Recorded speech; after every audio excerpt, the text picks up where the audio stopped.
మరొక అందమైన అబద్ధం, అందమైన మోసం కాంగ్రెస్ చేస్తున్నటువంటి మోసం. కౌలు రైతుకు భరోసా లేనట్టేనా? రైతు భరోసా పైన కౌలు రైతు మాట్లాడుకోవాలి. రైతు బంధు ఇంకా ఫైనల్ కాలేదు, ప్రస్తుతానికి హోల్డ్లో పెట్టినాం. పంట వేసిన వాళ్ళకే రైతు బంధు, రుణమాఫీ పూర్తి కాలేదని వెల్లడి. మరో 3,000 కోట్లు అవసరం అవుతాయి. ఢిల్లీలో వ్యవసాయ శాఖ మంత్రి తుమ్మల నాగేశ్వరరావు గారు నిన్న ఏమన్నాడు? అయిపోయి ఏడుకొండలవాడ వెంకట్రావు నా గోయిందా గోయిందా, రైతులు నమ్ముకొని నిన్ను నమ్ముకొని ఓట్లేసినటువంటి వాళ్ళ పరిస్థితి తూర్పు తిరిగి దండం పెట్టుకోవాల్సినటువంటి పరిస్థితి వచ్చింది. ఏం చెప్పిండి నా అన్న, ఈ నెల తీసుకుంటే మీకు 10,000, వచ్చే నెల మేము వస్తే 15,000 ఇస్తాం ఎకరానికి రైతు బంధు అని చెప్పిండు. ఏమైంది ఇప్పుడు? పంట వేసేటోళ్ళకి అని చెప్తున్నాడు, అది పక్కన పెట్టిండు. కౌలు రైతులు 20 లక్షల మంది కౌలు రైతులు ఉన్నారు, 25 లక్షల మంది కౌలు రైతులు ఉన్నారు తెలంగాణ రాష్ట్రంలో. సో కాబట్టి కౌలు రైతులకు కూడా మేము రైతు భరోసా ఇస్తున్నాము, ప్రతి ఎకరానికి 15,000 చొప్పున కౌలు రైతులకు కూడా మేము రైతు భరోసా ఇస్తామని చెప్పిండు. ఇప్పుడేమంటున్నాడు? కౌలు రైతుకు భరోసా లేదు. ఒకవేళ కౌలు రైతుకు భరోసా ఇవ్వాలంటే పట్టేదారు కౌలు రైతు ఇద్దరు కూర్చొని మాట్లాడుకొని ఇద్దరిట్లో ఎవరికి ఇవ్వాలని చెప్తే వాళ్ళకి మేము ఇస్తామని చెప్పేసి చెప్తా ఉన్నాడు. ఎంత పచ్చి మోసం కదా ఇది, ఎంత దుర్మార్గం కదా ఇది. ఒకసారి చూడ్రి, ఇది కూడా ఈ ఆనిముత్యాలు కూడా చూడండి. ఇగో ఇవి ఒక్కసారి ఇక్కడ చూడ్రి. నాకు 2 ఎకరాలు ఉందండి సార్, నేను సాగు చేయను, నేను కౌలుకి ఇస్తాను. అప్పుడు కౌలుదారుకి ఇస్తారా, నాకు ఇస్తారా?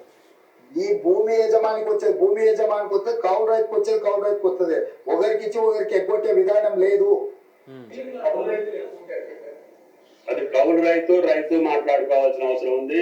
అది కౌలు రైతు మాట్లాడుకోవాల్సిన అవసరం ఉంది. అయిపోయిందా చల్లబడ్డదా కథ? మొత్తం నోట్ల మట్టికి వచ్చి పెట్టిర్రు. ఈయనేమన్నాడు ముఖ్యమంత్రి? ఇది ఎప్పుడు? ఇది లోక్సభ ఎన్నికలకు ముందు. ఇదెప్పుడు?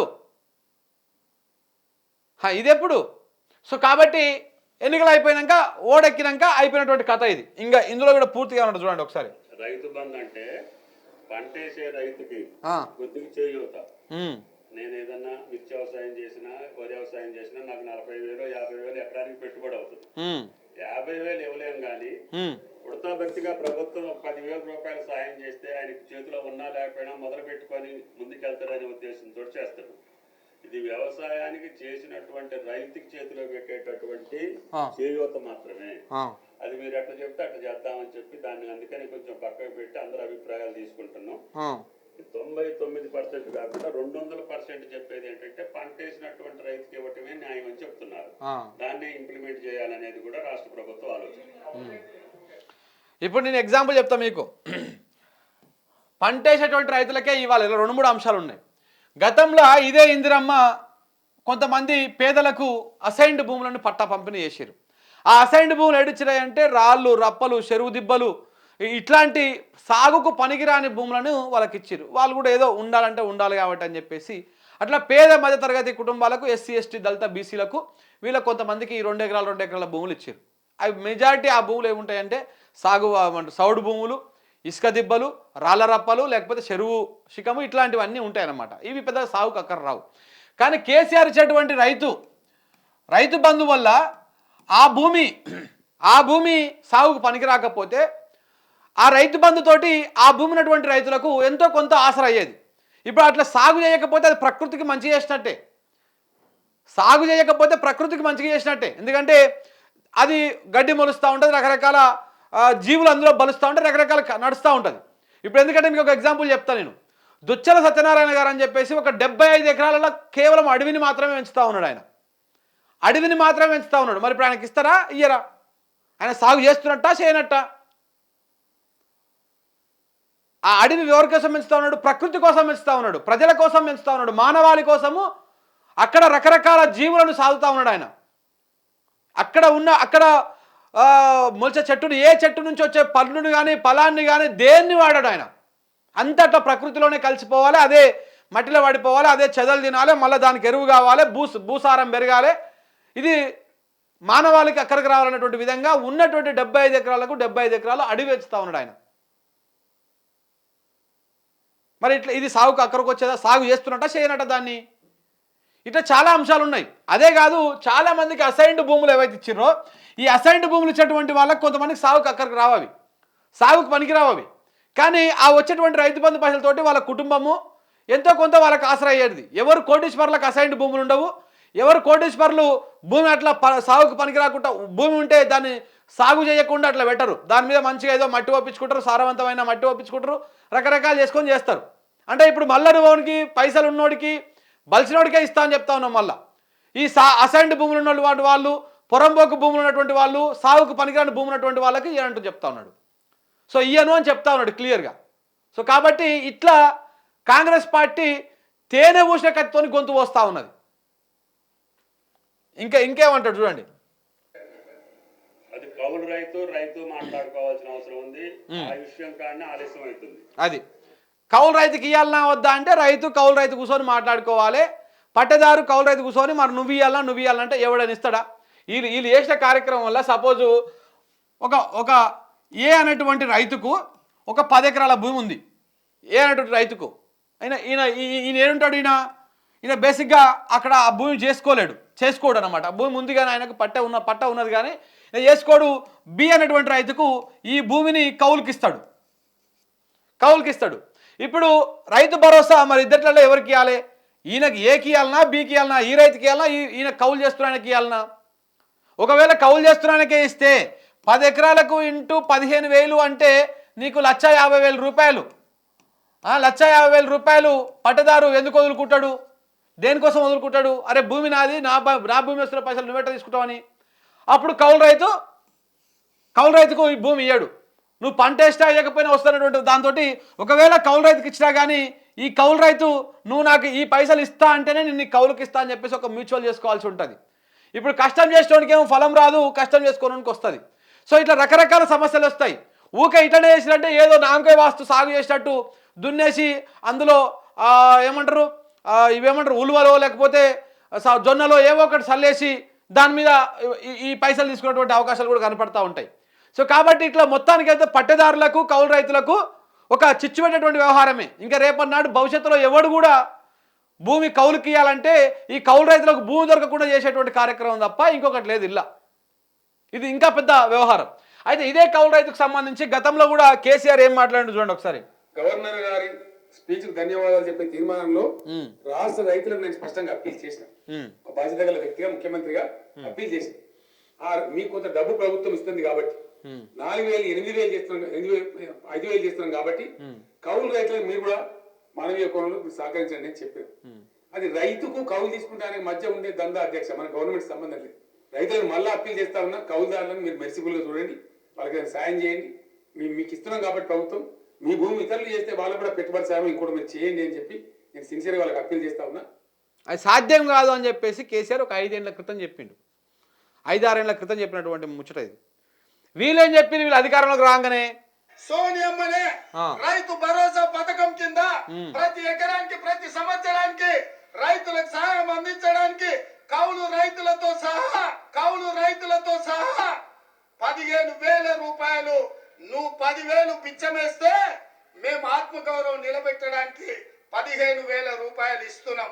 200% చెప్పేది ఏంటంటే నువ్వు 10,000 బిచ్చం వేస్తే మేము 15,000 ఇస్తామని చెప్పేసి కౌలు రైతులతో సహా అని చెప్పిండు ఆయన ముఖ్యమంత్రి గారు. ఇప్పుడు నా ముఖ్యమంత్రి, అప్పుడు పిసిసి. ఇప్పుడు బిచ్చం లేదు, ఏది లేదు, అడుక్కుందామనగానే ఇస్తలేరు. ఇప్పుడు మరి చెప్పాలి. ఇప్పుడు ఏమైంది సార్ కౌలు రైతుల పరిస్థితి ఈయన అడిగితే కౌలు రైతు తెలుసుకోవాలి. అప్పుడు కేసీఆర్ అసెంబ్లీలో ఏం చెప్పిండో ఇప్పుడు ఈయన కూడా అదే చెప్తా ఉన్నాడు. ఇంకా ఇప్పుడు చెప్పాలి, ఎవడు బిచ్చం వేస్తున్నట్టు, ఎవడు మోసం చేసినట్టు, ఎవడు రైతులను చిన్నచూపు చూసినట్టు, ఎవడు ఆత్మగౌరవాన్ని నిలబెట్టినట్టు ఆలోచన చేసుకోవాల్సినటువంటి అవసరం ఉన్నది. భరోసా పథకం కింద 15,000 కౌలు రైతులు కూడా ఇస్తాను. అది గుర్తింపు ఎట్లా అంటే ఇద్దరికి ఇస్తారా, యజమానికి ప్లస్ కౌలు రైతుకేనా? ఇప్పుడు స్పష్టంగా అందులో భూ యజమానికి మీకు అంటే మీరు ఎందుకు ఇంత క్లియర్ గా ఉన్నా కూడా మీకు అనుమానం వచ్చిందో స్పష్టంగా మళ్ళొకసారి చదివి వినిపిస్తాం. మీకు ఇందిరమ్మ రైతు భరోసా పథకం భూమి ఉన్న రైతులతో పాటు కౌలు రైతులకు కూడా ఏడాదికి ఎకరాకు 15,000, భూమి లేని ఉపాధి హామీ కూలీలకు ప్రతి ఏడాది 12,000. స్పష్టంగా ఏ మాత్రం శశపిశలు లేకుండా అనుమానం లేకుండా పదాలు అటు ఇటు కాకుండా పేర్చి కూర్చి ప్రజలకు స్పష్టంగా చెప్పినము. అబ్బా, పదాలు అటు ఇటు కాకుండా పేర్చి కూర్చి శశబిషలు లేకుండా రైతులతో పాటు కౌలు రైతులకు కూడా ఎకరానికి 15,000 సంవత్సరానికి 15,000 ఇస్తా అని చెప్పేసి మన రేవంతుల వారు అద్భుతంగా సెలవిచ్చారు. మరి వస్తున్నదా అండి ఎవరికన్నా? ఇప్పుడు ఈయన మంత్రిత్వ వర్గంలోనే ఉన్నటువంటి మంత్రి గారు వ్యవసాయ శాఖ మంత్రి ఏమంటాడు, అది కౌలు రైతు తెలుసుకోవాలి, మాకు సంబంధం లేదని ఆయన చెప్తాడు. మరి ఎవరికి ఇస్తారా? మరి పోనీ ఆ రైతు భరోసా ఎవరికి ఇస్తారు?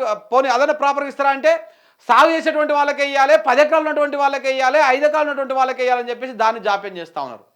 ఇక రేపో మాపో కోతలు స్టార్ట్ అవుతాయి, ఆనాకాలం కోతలు. ఇప్పటిదాకా పెట్టుబడి సాయం దిక్కు దివాన్ లేదు. కాంగ్రెస్ అంటేనే దగరన్ ఆయన, కాంగ్రెస్ అంటేనే పచ్చి మోసం. తెలంగాణకు బాగా తెలుసుకోవాలి. రైతులు పాపం అమాయకంగా వాళ్ళు చెప్తే నమ్మి మనం మోసపోయినాం. కానీ కాంగ్రెస్ అంటేనే మోసం. మోసం అంటే కాంగ్రెస్ 1956 కా నుంచి మొదలు పెడితే 2014 దాకా ఎన్ని రకాలుగా వంచింది, మోసం చేసింది, తెలంగాణ రాష్ట్రాన్ని ఆగం చేసిందో, తెలంగాణ ప్రాంతాన్ని ఆగం చేసిందో మనము తెలంగాణ చరిత్ర తెలిస్తే, ఉద్యమ చరిత్ర చదువుకుంటే తెలుస్తుంది. కాంగ్రెస్ అనేదే మోసం. ఆడనో కేసీఆర్ మీద ఉన్నటువంటి వ్యతిరేకత ఇంకా దాని మీద తోటి కలిసి మనం కాంగ్రెస్ పార్టీకి వేసి మోసపోయినాం. కానీ ఇది ఇంకా పెద్ద మోసం, పచ్చి మోసం ఇది. చెప్పి ఇంకేం చెప్తావు? భూ యజమానికి వచ్చే 15,000 భూ యజమానికి వస్తాయి. కౌలు భూ యజమానులు 58 లక్షల మంది ఉన్నారు. చిన్న సన్నకారు రైతులు కలిసి కౌలు రైతు చట్టం తెచ్చినప్పుడు నమోదు చేయించుకునేది 15 లక్షల మంది. ఒకవేళ ఇప్పుడు ఎవరైనా కొత్తగా వచ్చినా కూడా మళ్ళీ నమోదు చేసుకోవడానికి అవకాశం ఇచ్చి చట్టబద్ధత కాంగ్రెస్ పార్టీ చేసింది. సో వాళ్ళందరినీ తీసుకొని ఒక 60 లక్షలు రైతులు ఉన్నారు అనుకుంటే, ఒక 15 లక్షల వీళ్ళు ఉన్నారు అనుకుంటే 75 లక్షల మంది అవుతారా, 80 లక్షల మంది అవుతారా, వాళ్ళందరినీ దృష్టిలో పెట్టుకొని ఈ పథకాన్ని మేము ముందుకు తీసుకురావడం జరిగింది. ఎలాంటి అనుమానం లేదు. భూ యజమానికి 15,000 వస్తుంది ఎకరాకు, కౌలు రైతుకు కూడా 15,000 వస్తుంది. కాబట్టి వాళ్లకు వీళ్లకు ఎలాంటి ఏమంటారు కాన్ఫ్లిక్ట్ ఆఫ్ ఇంట్రెస్ట్ ఏం లేదు. అబ్బా, అర్థమైంది కదా మీకు?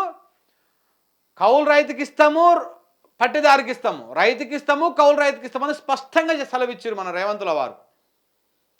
మరి ఇప్పుడు వస్తుందా అంటే రాదని చెప్తున్నారు. అబద్ధాలు ఎంత అద్భుతంగా చెప్పి ఓట్లు వేయించుకొని ఏ విధంగా మోసం చేయవచ్చునో కాంగ్రెస్ పార్టీని, రేవంత్ రెడ్డి ముఖాన్ని, తుమ్మల నాగేశ్వరరావు ముఖాన్ని, సోనియా గాంధీ ముఖాన్ని, రాహుల్ గాంధీ ముఖాన్ని చూపిస్తే మనకు అర్థమైపోతుంది. పచ్చి మోసం. ఇంకా ఈడ 6 గ్యారంటీలే పీక్ కట్టగడతారు మన తెలంగాణలో. నిన్న ఎవరు అది హర్యానాలో 7 గ్యారంటీలు పెట్టి ఒకటి రిలీజ్ చేశారు దుకాణం. పచ్చి మోసం, దగా, కుట్ర. ఇదేది కాదు. కాంగ్రెస్ పార్టీ నమ్మితే నిండా మునిగినట్టే, పోయి నడి సముద్రంలో ఏ దరిదాపు లేకుండా మునిగినట్టే. ఇక ఆడ మునిగినోడు సచ్చుడు తప్ప ఇంకో ఆప్షన్ ఉండదు. ఎందుకంటే ఆ మూలకో ఈ మూలకో అయితేనే మీరు దరి పట్టుకొని బతకొచ్చు. నడి సంద్రంలో ముంచేస్తారు, తీసుకపోయి పడవలు ఎత్తుకపోయి ఆడ ముంచేస్తారు. ఇక బతకడానికి అవకాశం కూడా లేదన్నమాట. ఇంత స్పష్టంగా అబద్ధాలు చెప్పిండు. ఇట్లా ఈ పేపర్లు యాడ్లేసి ఈ విధంగా మోసం చేశారు. రైతు భరోసా ప్రతి ఏటా ఇక్కడ చూడండి మీరు స్పష్టంగా, ఇంకో ఇక్కడ చూడండి, ఇందులో ఒక్కటైనా అమలైన అదే ఒక్క ఈ 6 గ్యారంటీలు 100 రోజులలో నెరవేరుతుంది ప్రతి గ్యారంటీ అంట. ఒక్కటైనా అమలైందా? ఈ ఫస్ట్ రైతు భరోసా గురించి మాట్లాడుకుందాం. ఈ రైతు భరోసా ప్రతి ఏటా రైతుకు, కౌలు రైతుకు ఎకరానికి 15,000 రూపాయలు ఇస్తామని చెప్పారు. ఎకరానికి వ్యవసాయ కూలీలకు, భూమి లేనటువంటి వ్యవసాయ కూలీలకు 12,000 సంవత్సరానికి ఇస్తామన్నారు. వరి పంటకు 500 బోనస్ ఇస్తామని పేపర్లో యాడ్ వేయించుకున్నారు. ఈనాడు పేపర్లో ఏమన్నాడు? 100 రోజుల్లో గ్యారంటీ, 100 రోజుల్లో నెరవేరుతుంది ప్రతి గ్యారంటీ. ఏ చెప్పులు తీసుకొని కొట్టాలి మిమ్మల్ని కాంగ్రెస్ వాళ్ళని? ఇప్పుడిగా 100 రోజులు అయిపోయినాయి, 200 రోజులు కూడా అయిపోవస్తున్నాయి. ఏడ ఉంది ఇలా గ్యారంటీ నెరవేరింది? ఒక్కటి ఇళ్ళ నెరవేరిన ఏంటంటే ఇది ఒక్కటేయా, ఎట్టబెట్టిరో కానీ ఆర్టీసీ బస్సుల్లో మహిళలకు ఉచిత ప్రయాణం, ఇదొక్కటి మాత్రమే నెరవేరింది. మిగతా అన్ని మహాలక్ష్మి కింద ఉన్నటువంటి మహిళలకు ప్రతి నెల ఒక్కొక్క మహిళకు 2,500 రూపాయలు రాలే, 500 రూపాయలు గ్యాస్ సిలిండర్ రాలే. ఇక్కడ ఇందిరమ్మ ఇండ్లు ఇండ్లు లేనటువంటి వాళ్ళకు ఇంటి స్థలం కోసం 5 లక్షల రూపాయలు ఇయ్యలే, స్థలము ప్లస్ 5 లక్షలు ఇయ్యలే. ఉద్యమకారులకు 250 చదరపు గజాల ఇంటి స్థలం ఇయ్యలే. చేయుత కింద పింఛన్ పెరగలే, 4,000 పింఛన్ కాలే. ఇంకేంది, యువ వికాసం కింద అసలు ఈ గ్యారంటీ ఉన్న సంగతే మర్చిపోయారు ఎప్పుడో. ఈ గృహజ్యోతి కింద 200 యూనిట్లు రాలే. మరి ఏం చేసినావు నువ్వు 100 రోజులలో?